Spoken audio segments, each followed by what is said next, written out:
Crawford moving up in weight, wanting to go up 3 divisions to fight Canelo Alvarez at 168. Hey, listen, to him, it is. So what do anybody care about what I say? It's only about what he think and feel. Does he win? Can he beat him? Can he beat Canelo? He has a legitimate chance, over 60% for his mind. If you say, Bernard, give me a number. Give me a number. He has an 85+ chance to beat Canelo. Fight fans, welcome back to Boxing Headquarters, where hot takes hit harder than left hooks. We're just 1 week away from the showdown everybody's talking about, Canelo versus Crawford. Does Bud have a chance against Canelo? I think he does, bro. I think if anybody can beat Canelo, I think Bud, his IQ and his experience will definitely help him through.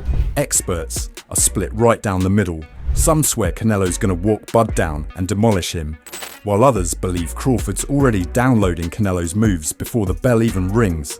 This isn't just a fight, it's a collision course between raw power and pure boxing IQ. That power ain't gonna be able to sustain throughout the fight. Watch. And he usually slows down between 7, 6, and 7. If he slow down, that's a rat. First, we got the trainer himself, Brian Bomac McIntyre, stepping up like he just kicked the door off the hinges. And trust me, he didn't whisper. My guy came out swinging with words sharper than Crawford's jab.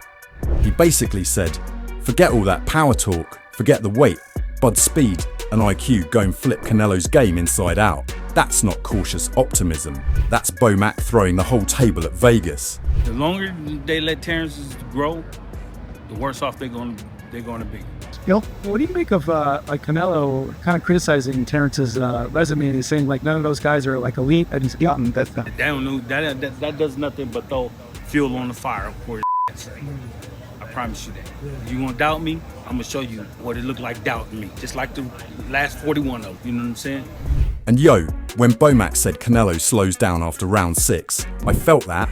Like he was calling out your uncle at the cookout, who starts strong on the grill but ends up passed out in the lawn chair by 8 PM. You, me, we know Bomac isn't here to play fortune teller. He's daring the doubters to line up, watch the fight, and eat their words with extra seasoning. This wasn't a prediction, it was a straight up warning shot.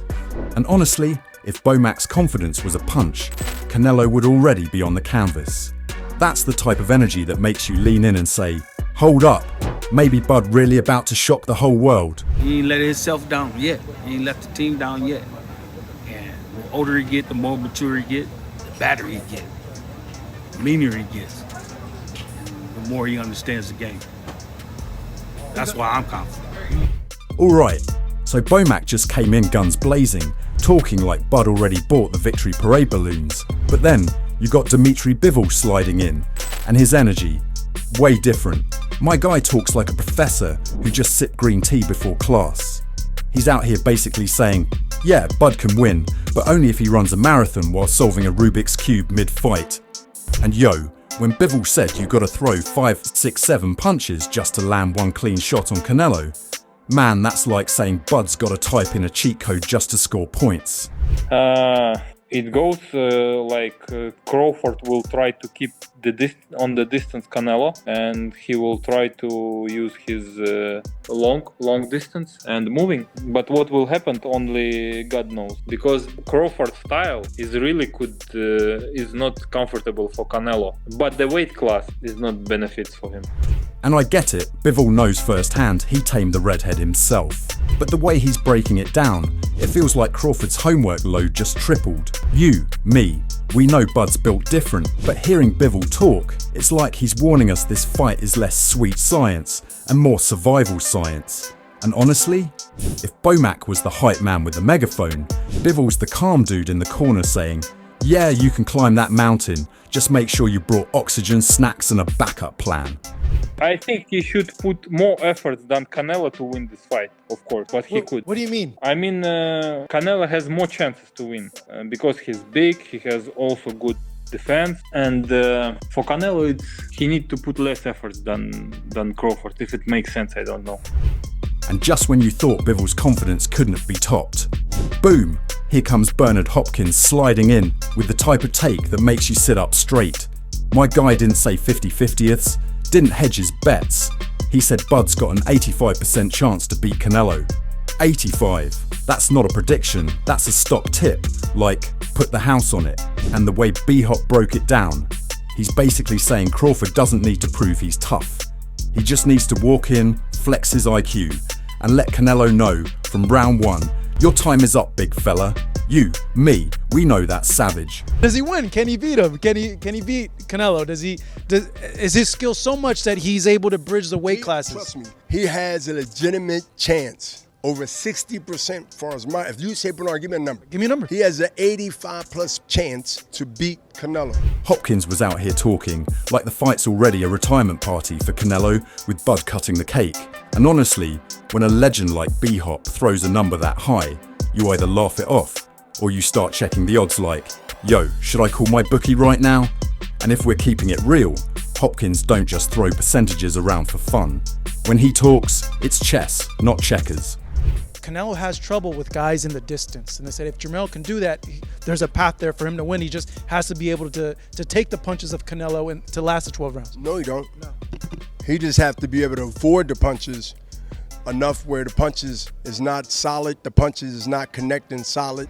So if he's giving Bud that kind of edge, you better believe he sees something in Canelo that the rest of us are still squinting to find. Next, we got Shane Mosley dropping his 2 cents.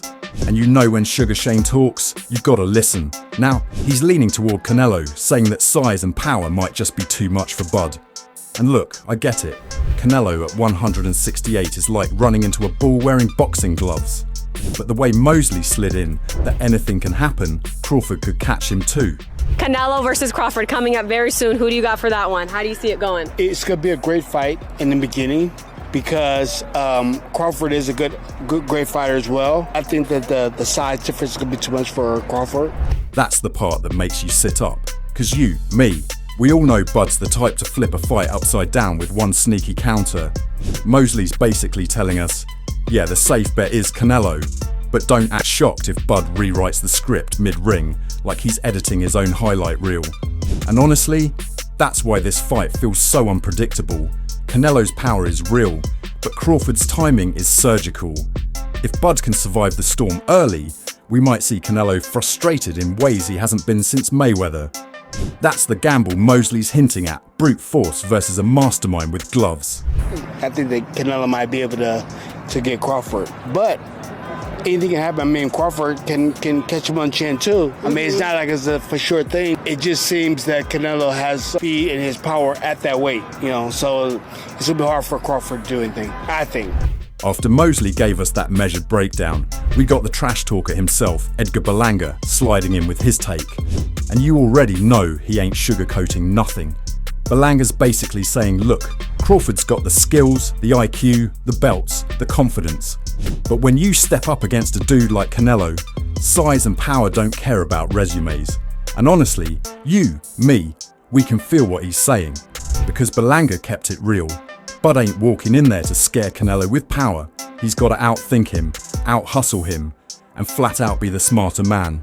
I got faith in him. I think Crawford could do it. You know what I'm saying? I think he could do it. Just like I said, just the size. The only shit that throws the fight off is the size and, obviously the power.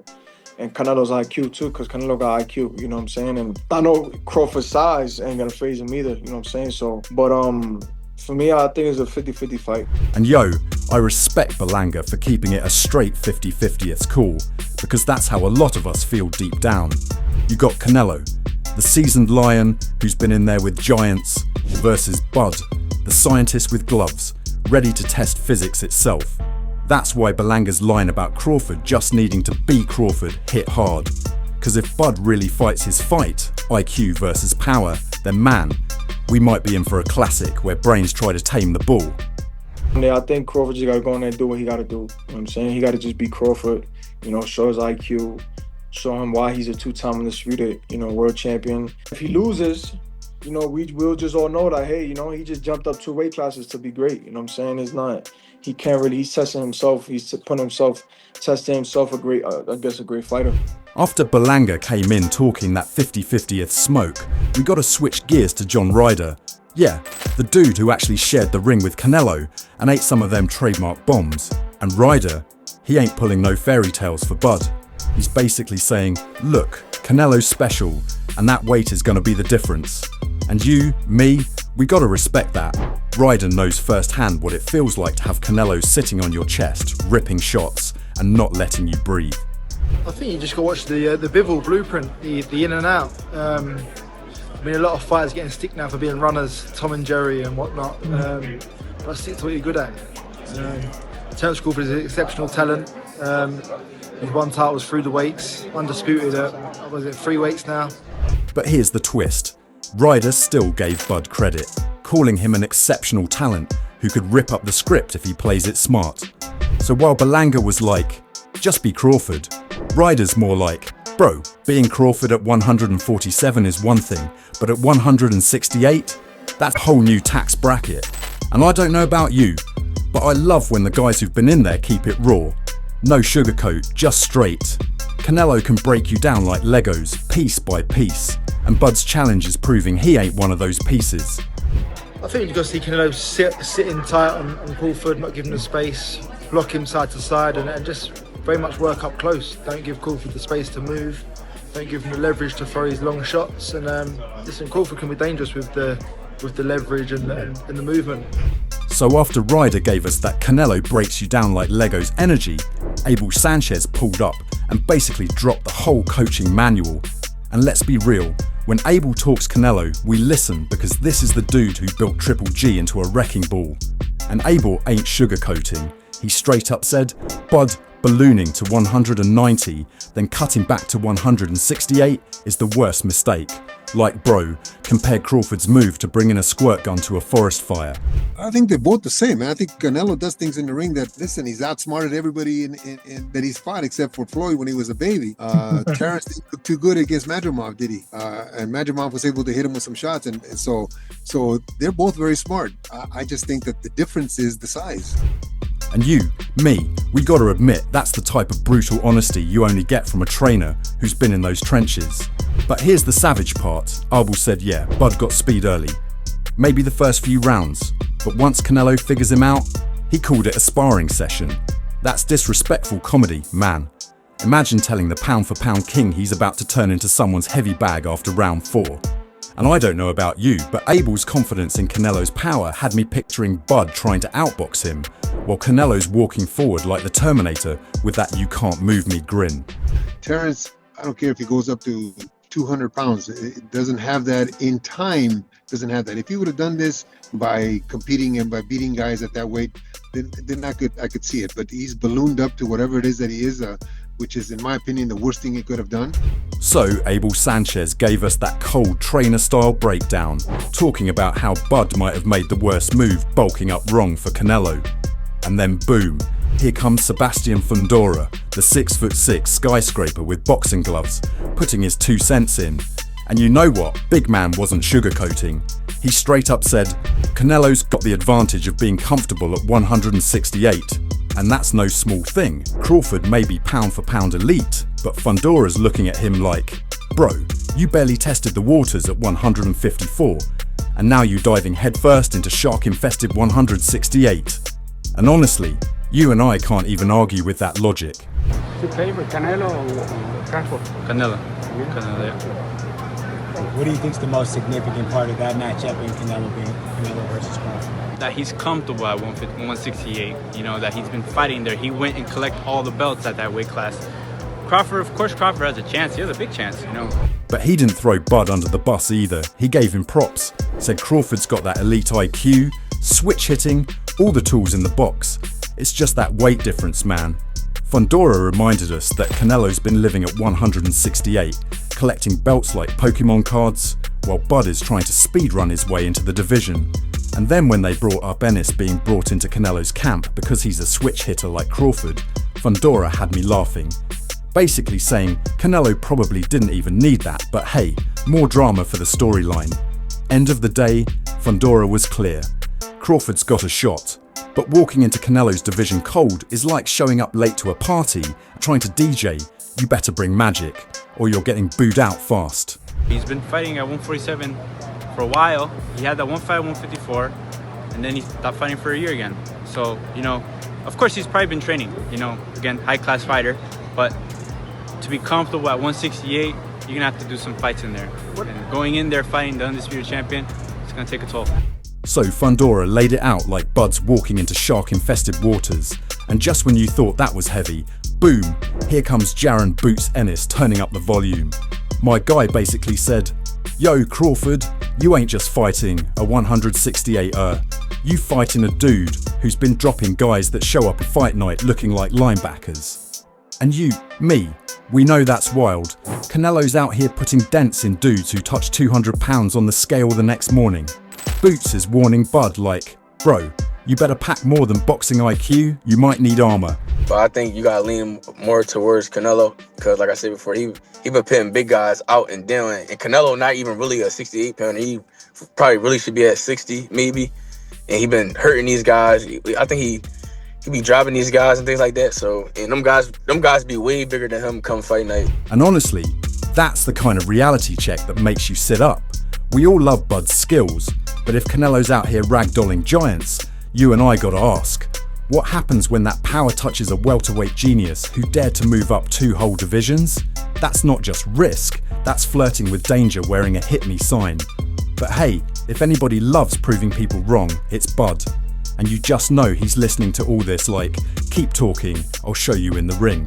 I know when you go up a weight, you gotta, develop that power and not develop the power, but like put that muscle on and be heavier and things like that. So he might not want to take a fight because he's trying to build up right now, but I think he should just to stay sharp. Switching from Ennis's bring armor warning, Danny Jacobs strolls in with that calm-ass professor energy and drops the reality check, skill versus size, brains versus brawn. I'm with Danny when he says Crawford's toolkit is ridiculous. He can switch stance, switch style, switch aggression like he's changing playlists mid-set.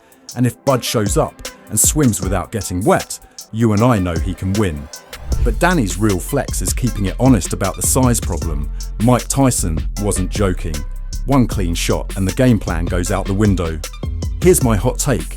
If Crawford can dance through the haymakers and keep landing that high output volume, this turns into a masterclass. If Canelo turns this into a pressure fight and keeps taking shots like he's collecting rent, the script flips fast. Even though Bivol was an ultimate boxer, he still was able to keep him off him with the sheer power and strength. But with Crawford, I think that it'll be challenging for Canelo to get around the skill set, but it wouldn't be challenging for him to be able to endure the pain. And so that's what Canelo would, because the mindset too is, if you can't hurt me, no matter what you do, I'm gonna keep coming forward. You, me, we all respect Canelo's sneaky ways. He finds niches and rounds like a locksmith picks locks. But Jacobs is right. On pure skill, I lean Crawford, though the weight and power make this a maybe not pretty kind of legacy win for either guy.